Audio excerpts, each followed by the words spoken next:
Ananya designer boutique থেকে বেরিয়ে এসে একটা বেঞ্চে বসে পড়ল। আর তখনই সে অভিনবকে একটা মেসেজ পাঠালো।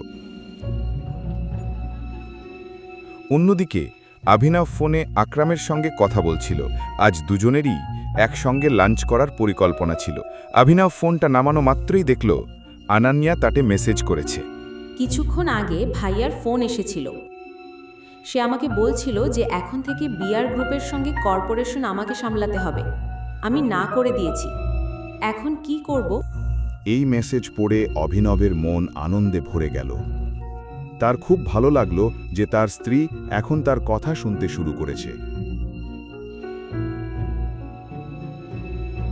এখন তোমার একটু অপেক্ষা করা উচিত এবং চিন্তা করো না, আজ নয় তবে কাল তোমার ভাইয়া অবশ্যই আবার তোমার সঙ্গে যোগাযোগ করার চেষ্টা করবে, কিন্তু তুমি সম্মতি দেবে না যতক্ষণ না সে তোমার লাভের কথা বলে। শুধুমাত্র তখনই শর্ত মেনে নেবে যখন তারা তোমাকে কিছু দেবে।